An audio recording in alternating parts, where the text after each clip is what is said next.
Welcome to See You on the Other Side, where the world of the mysterious collides with the world of entertainment. A discussion of art, music, movies, spirituality, the weird, and self-discovery. And now, your hosts, musicians and entertainers who have their own weakness for the weird, Mike and Wendy from the band Sunspot.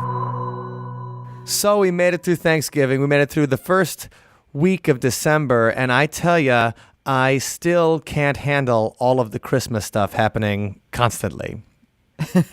It does feel like it's early for that, but I think part of that might be for us because the weather has been a bit warmer and nicer than usual.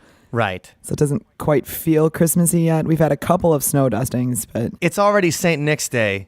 I know. So it's like it's happening. Like Christmas is happening. Right. But I feel like completely just unprepared for it this year. yeah, and I mean, the fact that there's only a few weeks left in 2015 is also kind of alarming. Yeah. No, it makes me question my life choices. It does for me too. So now, okay, Mike, you did a marathon this year, and I did a half marathon. Yes. And we were working hard toward those goals. Agreed. And then we did those things, and then we sort of went wild over the Thanksgiving holiday. And now, do you have anything fun or any exciting goals that you've restarted, or are you waiting until the new year for that? Or No, I've already started. I wanted to feel a little more healthy by the time the new year rolled around, so it wasn't that desperate. Like sometimes I'll step on the scale, and I know weight is just a number. That's why I use the body fat percentage scale or whatever too. So that's not just a number. That's telling me how fat I am actually. And so I step on that on December 31st, and I have like a little gulp. You know what I mean? Like, oh, like you kind of say like, "Oh my God, what happened?" I have more work to do than I thought I did. Yeah, like holy cow. So I restarted early working on my fitness. I'm joining a new gym that starts this week. Every day in November I worked out.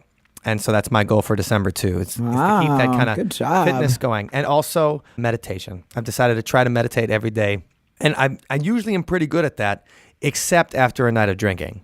Okay. So then, like, you wake up and you're hungover and your head's spinning and all that kind of stuff is happening.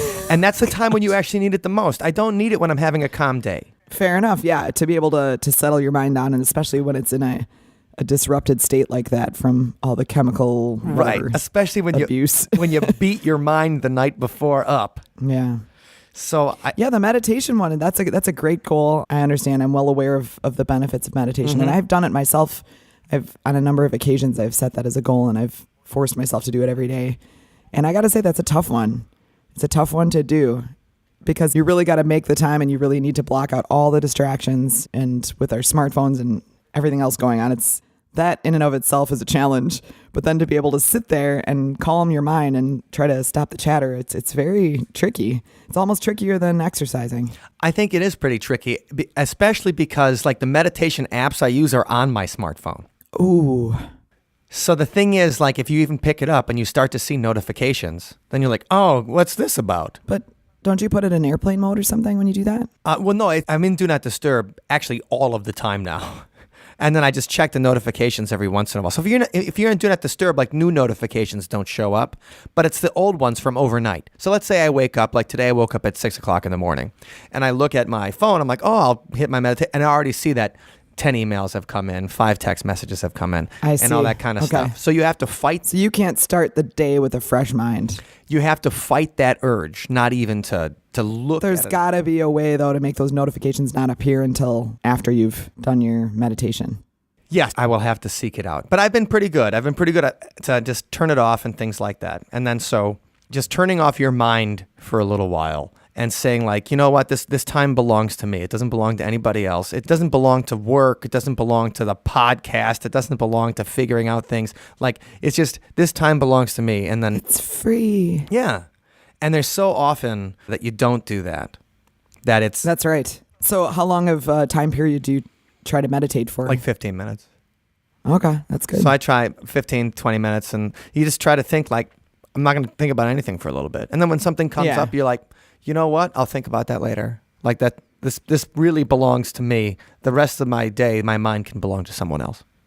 Yeah. Supposedly, any amount of meditating is better than no meditating.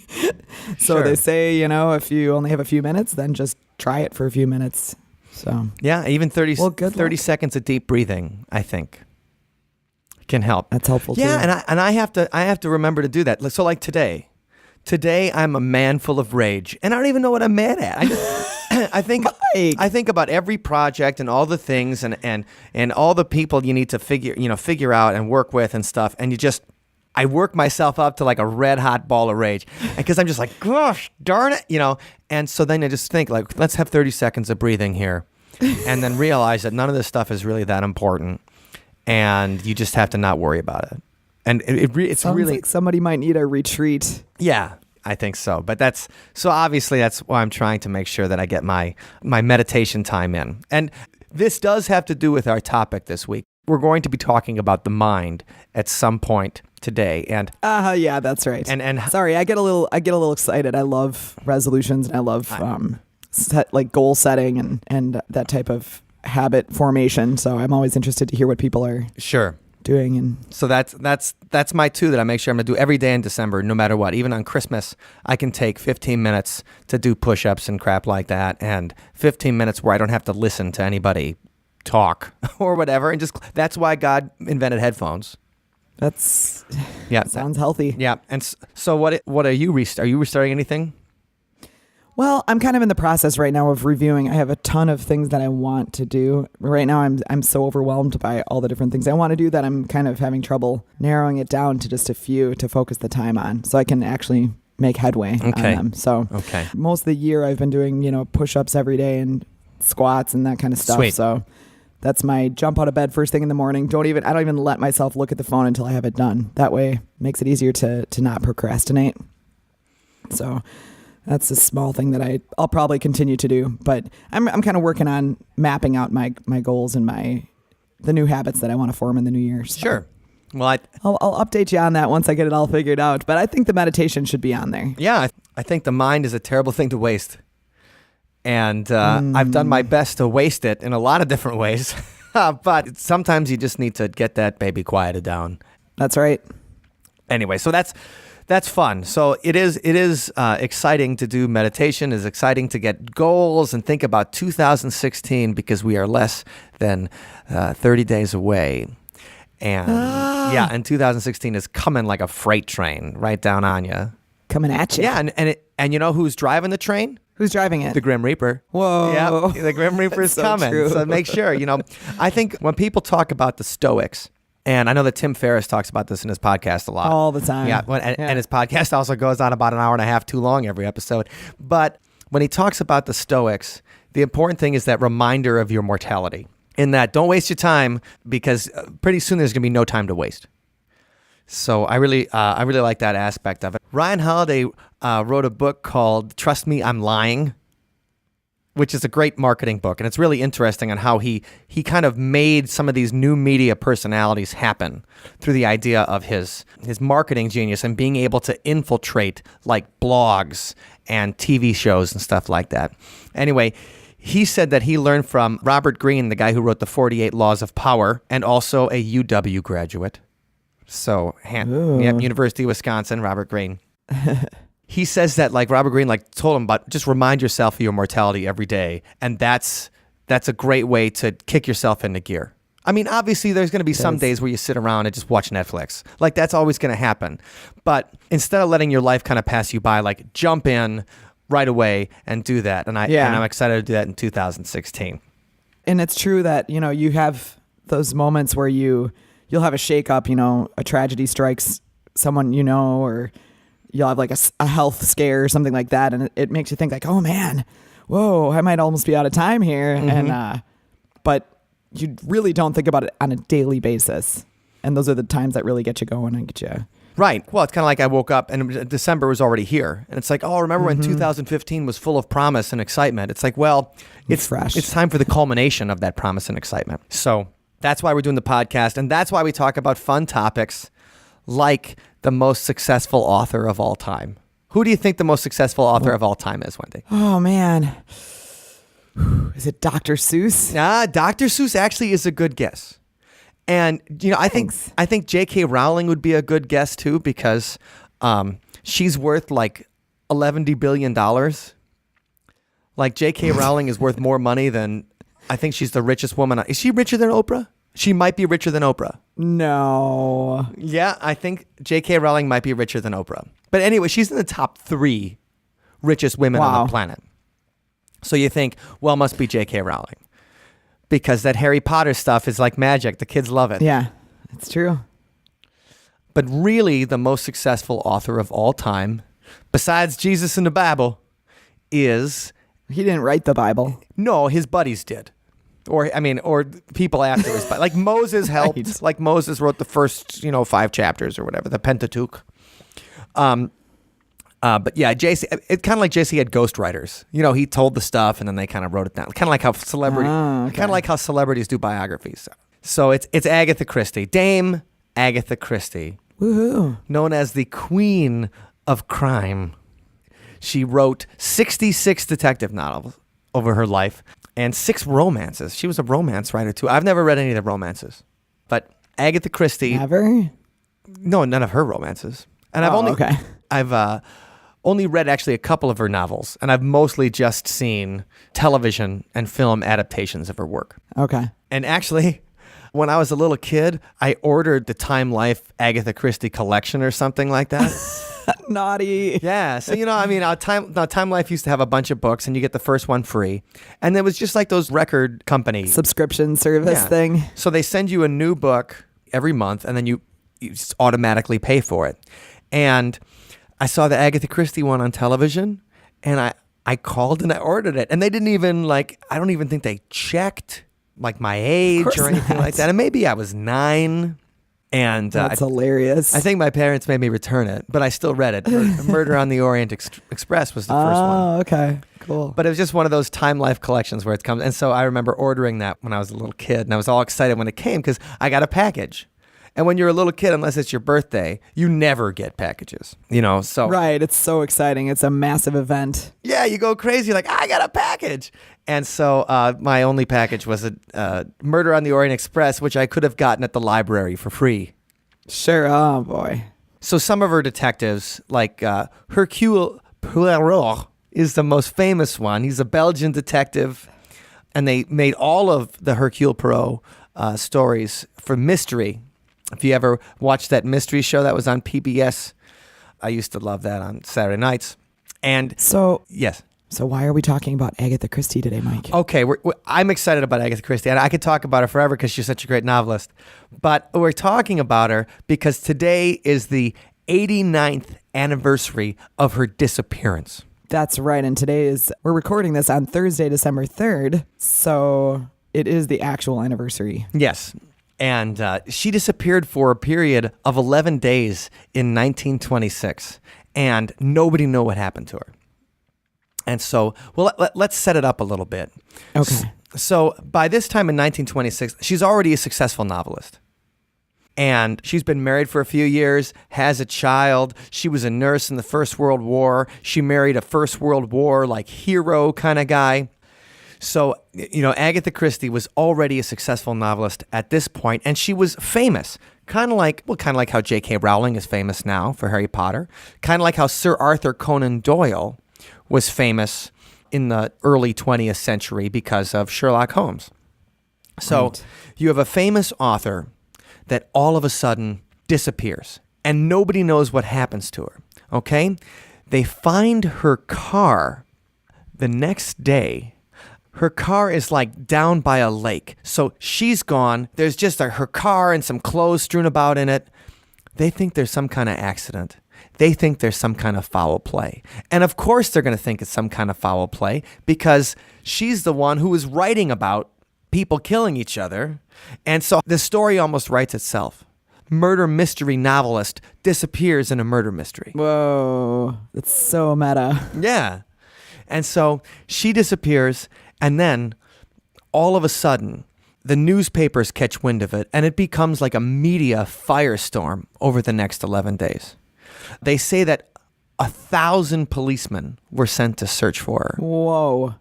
And Sir Arthur Conan Doyle, who is known to love psychics and mediums and the occult. That's right. He takes her glove, and he takes it to a psychic medium, seeing if she can help find Cool. Agatha Christie. Did she have any good words? We don't know what I don't think the psychic had any help. Okay. Probably because, well, this is a spoiler. I mean, you guys already know what happens because Agatha Christie wrote like 50 novels afterwards. She's found, and she's found at a spa. Yay. She's found at like the spa hotel in Harrogate, England, and she says that she doesn't remember anything of what happened beforehand. It was so horrible. They put the hot stones on me, and then Right. Oh, and then they did the seaweed wrap, and then they polished all my nails. Right, and Spanish hunk Mario rubbed the memory right out of me. And so this she just found and says she doesn't remember anything. And that's the whole thing. Like, okay, how could she have amnesia? People thought it's like, well, she got in that car crash and she just wandered around for 11 days until she found herself at a spa. But she had a money belt on her.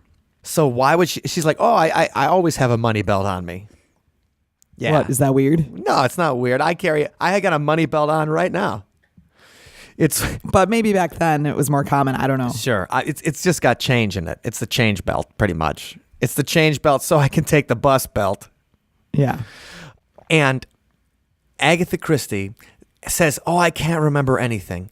And people are saying, well, what happened? Was this some kind of paranormal thing? Were you taken away? They were all ready to blame her husband for her disappearance and her husband for her murder. For sending her to the spa? Well, he didn't send her to the spa. He didn't know anything about it. It was very suspicious. Okay. It was very suspicious. And the thing was, her husband was a philanderer.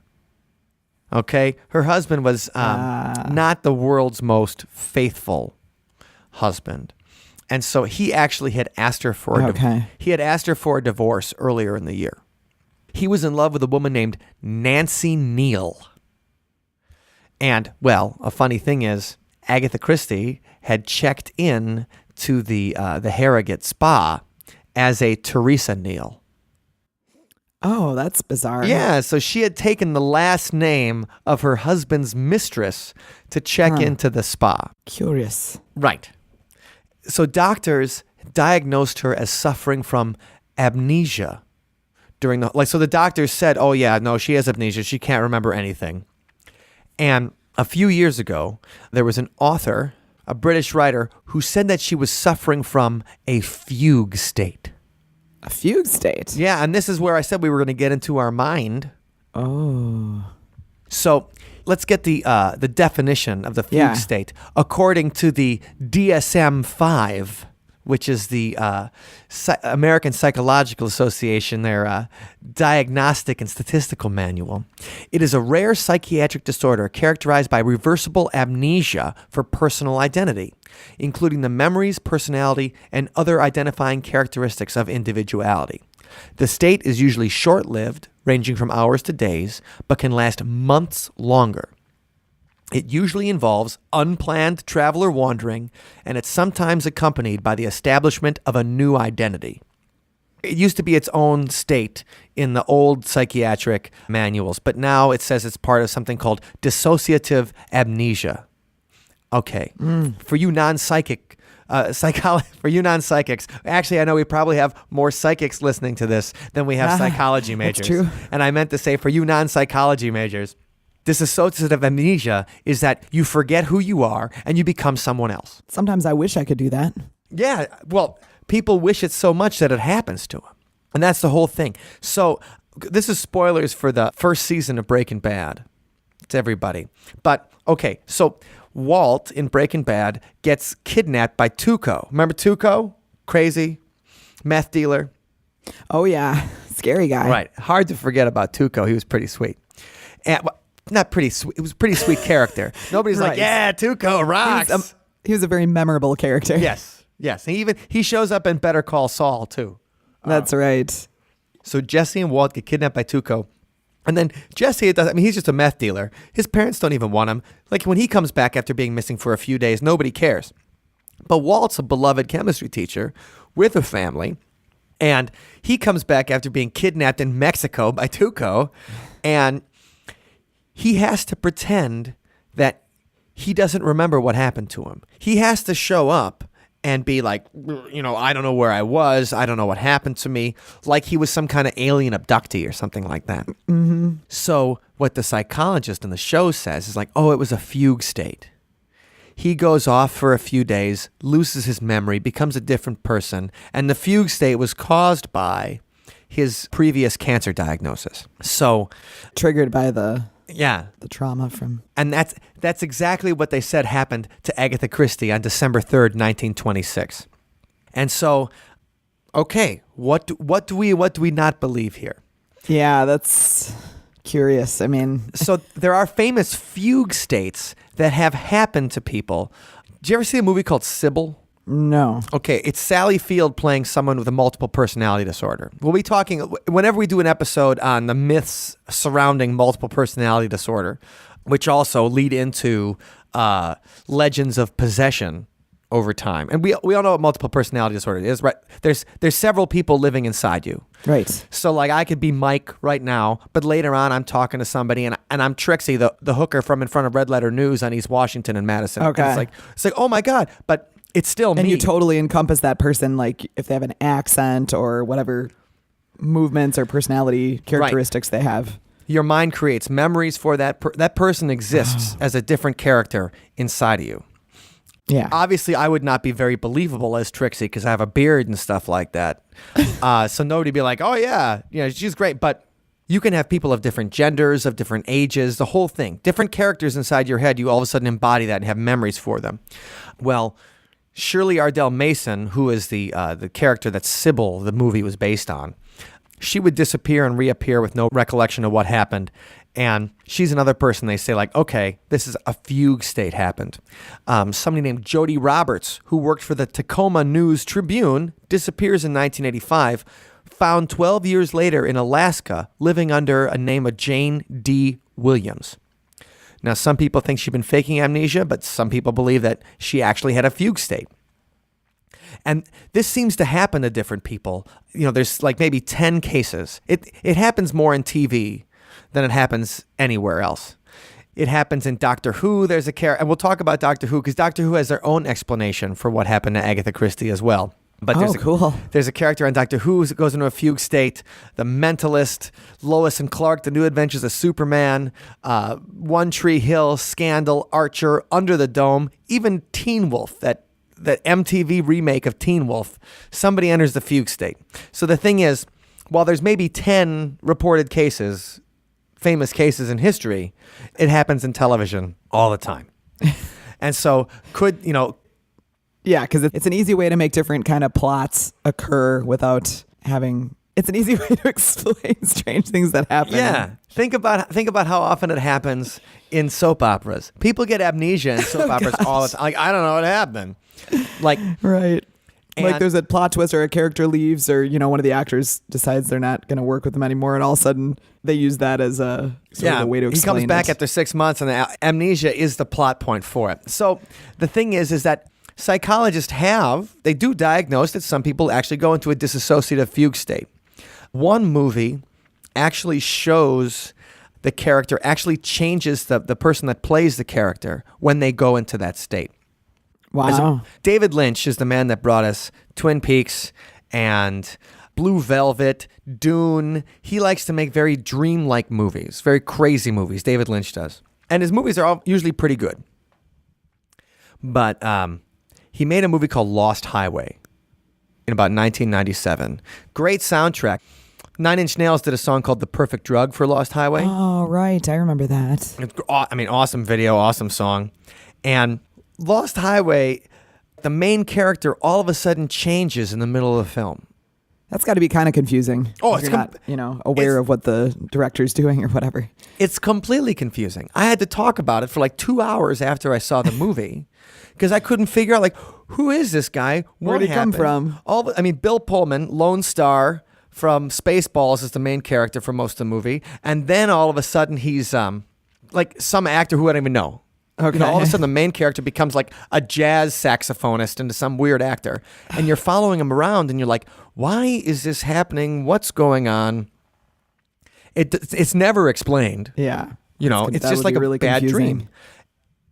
And so the theory behind the movie is that it's showing the Bill Pullman character go into this fugue state of him becoming someone completely different with a different life for a few days because he goes to jail. And when he's in jail, he's living this fantasy life in this fugue state. And that's he truly believes he is that person. Well, that's the thing. That's the whole point. And this is why I think it would be difficult for anyone to prove. Because if you've done something, let's say you've done something horrible, or let's say you've had something horrible happen to you. Let's not always make it so. Let's say you've done. So You're a bad person. So let's say you killed your wife. No. So let's say you've had something bad happen to you. Now, Agatha Christie is not someone who believed in divorce. She did not want to get divorced at all from her husband, who was a no good, low down, dirty cheater. Well, at the same time, though, he was also a great warrior in World War I. So obviously, the two sides to every person. He wasn't very good to Agatha or her child. And all of a sudden, your husband tells you, "I want to leave you. This is over." Okay, and then you try to save it whatever you can, and then he finally says, "This is the final thing." Well, you might break psychologically. I think Agatha could have used a little daily meditation. Myself, she could have downloaded the Calm app and just taken 15 minutes out of her day. Yeah, but I mean, I could see where a woman in that situation could be very, very stressed out. I mean, I don't know to the extent of triggering something like that, but well, it wasn't me. How am I supposed to? Right.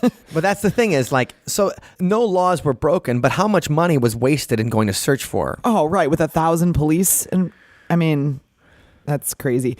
It reminded me when you first brought that up, what came to mind right away was the girl here in Madison that kind of faked her own disappearance. And then she appeared in the Arboretum and had this whole story of being kidnapped and everything. And that ended up all being false. But yes, I'm with you 100%. It's completely like her. Audrey Sealer. That was it. Was her name. And it was the town was up. I mean, they had, the Beltline was stopped. They had snipers looking for people. I mean, it was a whole tragedy. It was awful. And they had helicopters and search teams out. I mean, it was massive waste of resources. So let's jump in the Wayback Machine. Let's go back to 2003 and spend some time with Audrey Sealer.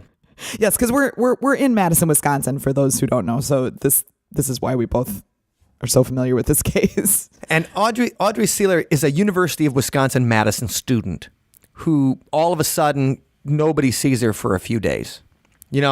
She's gone. No one can find her.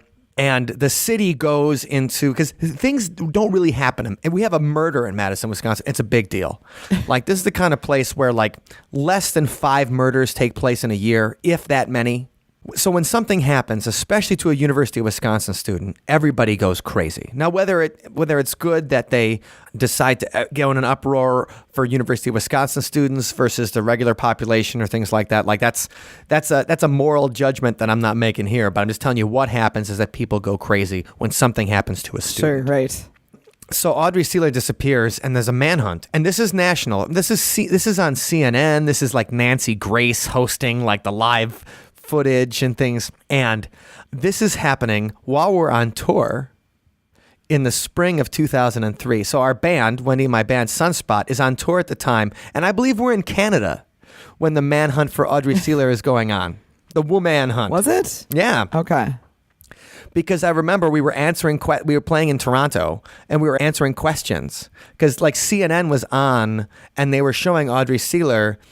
And we were talking to a bartender about, oh, yeah, that's where we're from. And she was found a few days later and found to be completely faking it. So they have her on camera, buying the duct tape and the things used to try to convince people she was tied up and everything. They have her on camera going to these places and buying that stuff. And I don't think she realized that this manhunt would be as crazy as it was. Right. I mean, and in that case, it ended up being that she actually just faked it, right? I mean, I don't think there was any psychological thing going on there, but it's the type of thing where you could, wonder if something like that was caused by some kind of psychological. Well, obviously it was caused by some kind of psychological disorder. Right. Because you don't just pretend you're kidnapped. Like, it's like, okay, I'm failing chemistry. I'm going to pretend I'm kidnapped so I don't have to take this report card home to my parents. Yeah, that's crazy. Like how afraid you have to be of the truth. And I appreciate that. There were moments in my life where I was like, you know what? I'd like to run. Yeah. How am I going to do this? Yeah. I never really thought about faking my disappearance, but that's a cool idea. Like, anyway, I just said this like on tape. I'm like, yeah, it'd be sweet to fake my death or something like that, like to run away.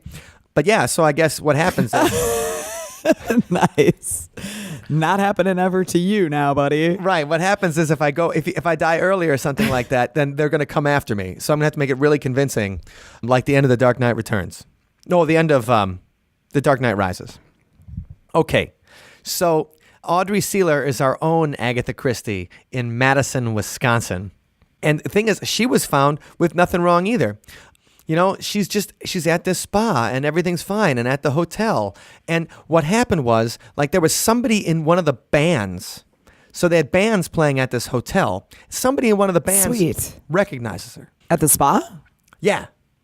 So there's music at the spa, and then so somebody at the spa is like, hey, because the thing is, she's all over, and there's a famous picture of like her in different, like, that could be different disguises and things. And Go band, dude. yeah, and so the band's like, I think I know that woman.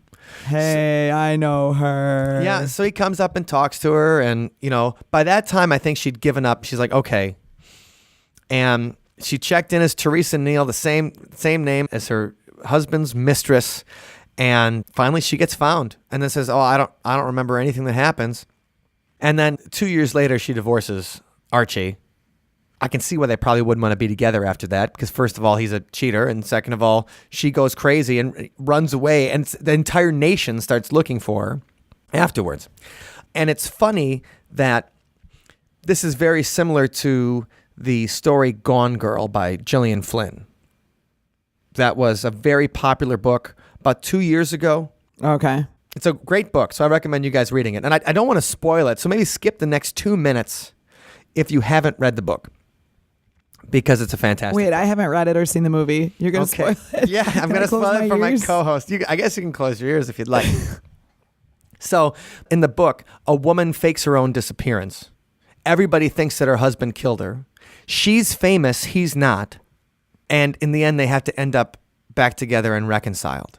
So it's this whole thing of she's trying to get at him for cheating on her, for doing bad things to her. But in the end, it turns around and you find out they're both horrible people. So was it inspired by the Agatha Christie thing? Or perhaps no one's ever... Not directly, but Okay. I think that people have made that connection. That it's completely like Agatha Christie's disappearance, except for it lasts for months and not days. And she comes back and has a whole story of being abducted by her friend and stuff like that, instead of saying, "Well, I don't know what's going to happen." Yeah, yeah. You know, it's funny. Agatha Christie's grandson. I was to prepare for this. I was watching an interview with him, and I mean, he seems like a delightful British gentleman, first of all, but at the same time, he's like, "Oh yeah, you know, if you'd have known my grandmother, you'd have known she was never capable of something like this, of a publicity stunt." You know, they were saying that she was doing it to create a publicity stunt to drum up sales of her books. And you got to say, when you are national news and you're on the front of the newspaper every single day for 12 days, well, you can't buy publicity like that. Oh, goodness. No.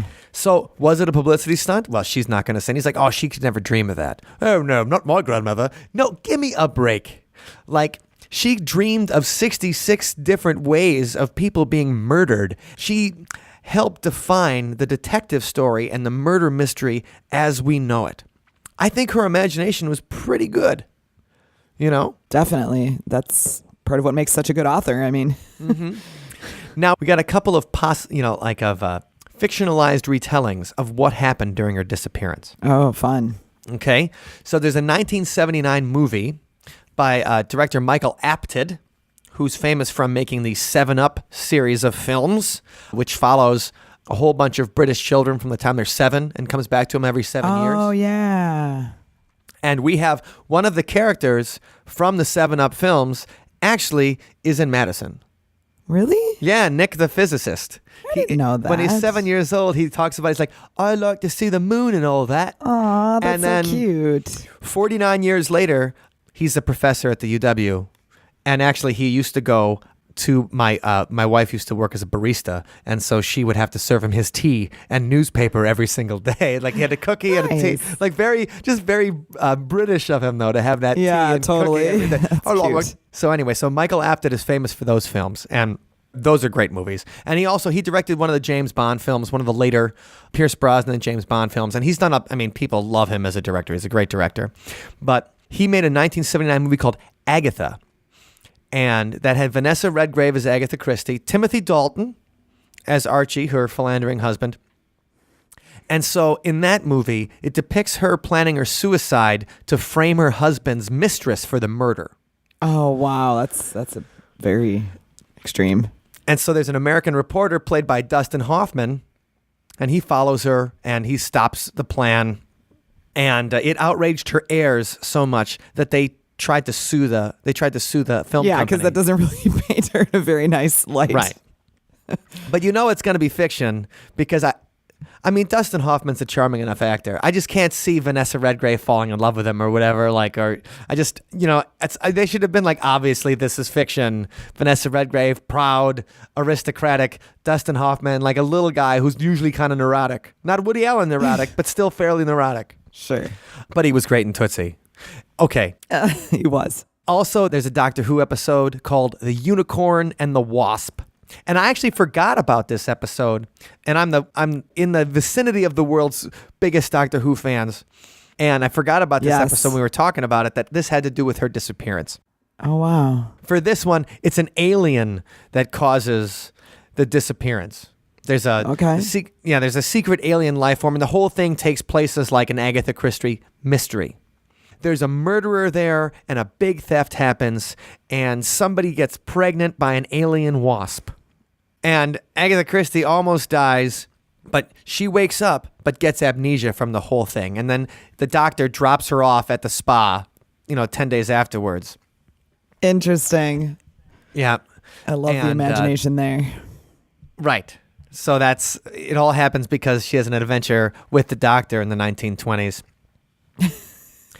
But I think that the fascinating thing from it is that she never gave it up. She stuck to her story till the day she died. She even writes an autobiography and just skips over it. So, I mean, from her viewpoint or her explanation of it, how does she explain it? I know you said that she just had amnesia, just woke up and didn't remember any of...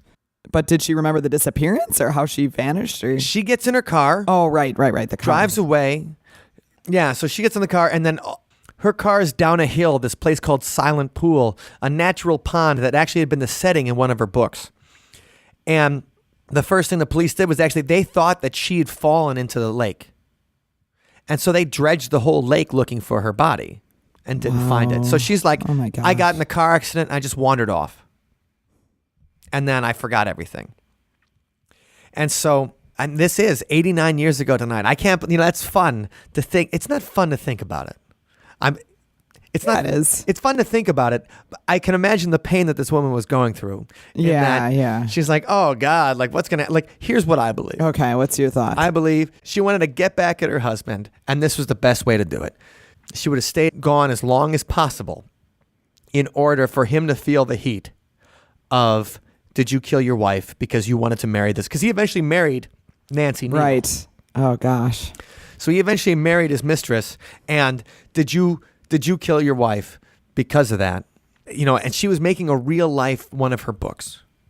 And I think that I think it's life imitates art. She goes in, creates this mystery, and then maybe she'd come back at some point. Like, I don't think she probably wanted to see the father of her child be like executed or something like that.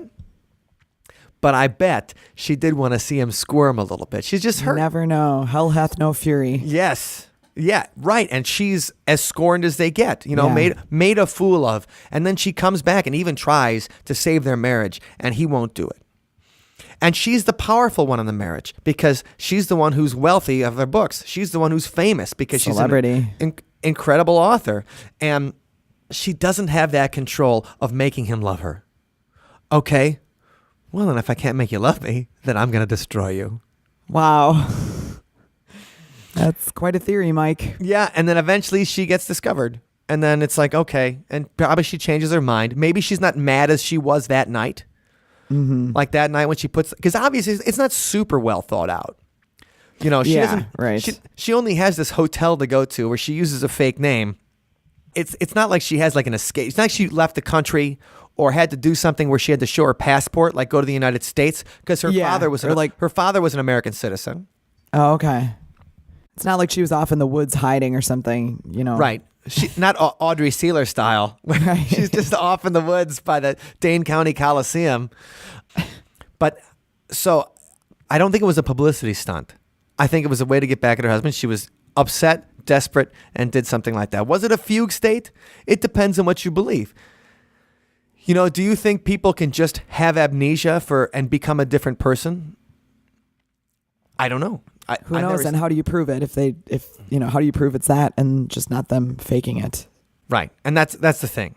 So when you think about that, I did read a really interesting story in Amnesia just last week, though, about a woman who lost 15 years of her life.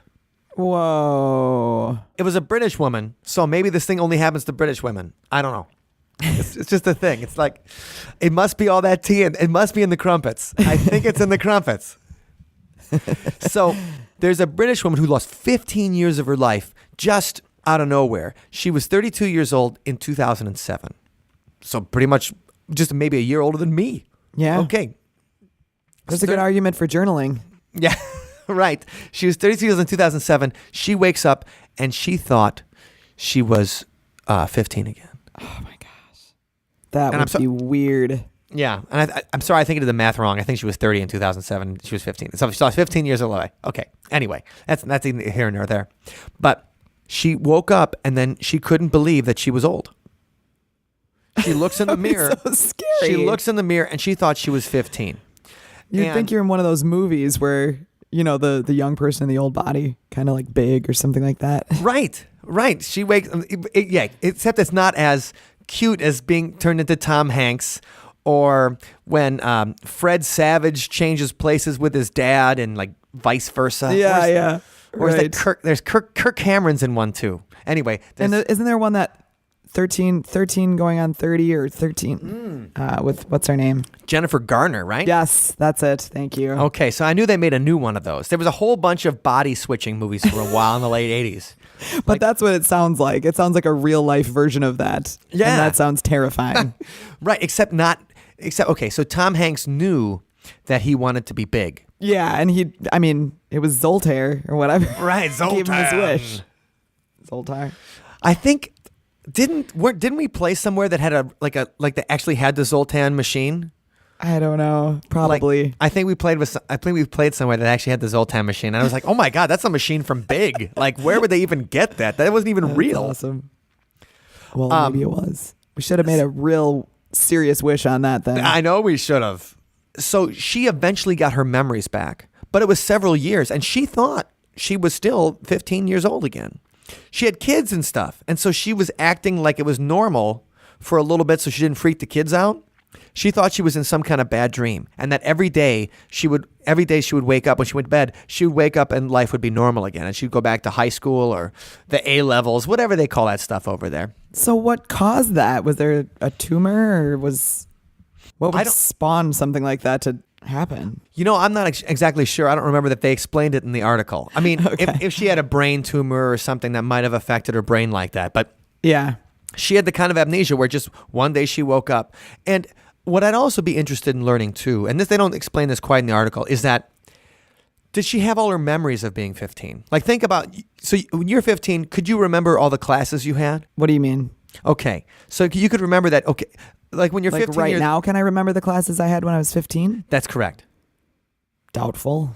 You'd be like, okay, first period is Mrs. blah, blah, blah. Oh, gosh, Second period is English with Mr. blah, blah, blah. And my school had a lot of blah, blah, blahs at it. And so could she remember that? Like, would it be like going back to when you were 15? Would your mind reset? And I don't think so. I think, we were talking about in a previous episode about the malleability of memory and how our mind fills in the gaps. Yeah. I bet she was thinking, well, if I go back to school, I have all these different teachers, and it's just her mind fills in the gaps of who the teachers are. Okay, sure. You had this teacher at some point. You had this teacher at some point. You were friends with this person at some point. You could have just, they might all come together. And it's a distorted version of it, but your mind doesn't know that. So to you, that's just the way it is, and it's correct. Mm-hmm. Just like when you remember something that didn't actually happen, your mind still thinks it happened, right? Whether it happened or not. So I just thought that was a really interesting piece. And it kind of just leads to how fragile the mind can be. That one day we can lose 15 years of her life. Like Agatha Christie, she could have lost 11 days of her life, or she could have just been having a fit. She's got the right to have a fit. It's true. When her husband's a real jerk and her life feels like it's falling apart. That's absolutely, she's got the right to have a fit like that. But did she have the right to cost British taxpayers hundreds of thousands of pounds? Oh, man. Yeah. I think Audrey Sealer had to pay back all of the money. I do believe that was part of her sentence or whatever. Yeah. Which, it just, to me, the worst part is just that if an accident happened somewhere, somebody needed those emergency services and they're off, scouting for her, that's tragic. Right. Then she is indirectly responsible for the death of someone else. Right, exactly. Or harm or whatever. But anyway, I agree. Should it ruin the rest of her life? Like if she's like $200,000 in debt for what the city paid, should it ruin Audrey Sealer's life forever? No, people make mistakes and they should be. But, make her pay for a little bit of it. Yeah, and the city, the money it costs to get those helicopters up there and all that, it's again, it's money that could be used for other things. I think that she should pay for part of it. You know who I think should pay for the rest? Who? Cable news networks. Oh my gosh, yes. Because they got a whole bunch of free and easy content from Audrey Sealer. It's like, Good well, point. we didn't have to pay for witnesses or anything. The writers just, we just had some reporters work on it. Right, yeah, that's so true. And because they got a whole bunch of free stories, just nothing, and they milk that stuff to death. Oh, they sure did. Just like they did with Agatha Christie's disappearance 89 years ago from this date. This week's Sunspot song is dedicated to that woman who emerged from her car that Friday night in December 89 years ago and ran away from her fractured life. This is Agatha.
Thank you for listening to today's episode.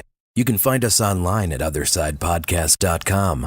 Until next time, see you on the other side.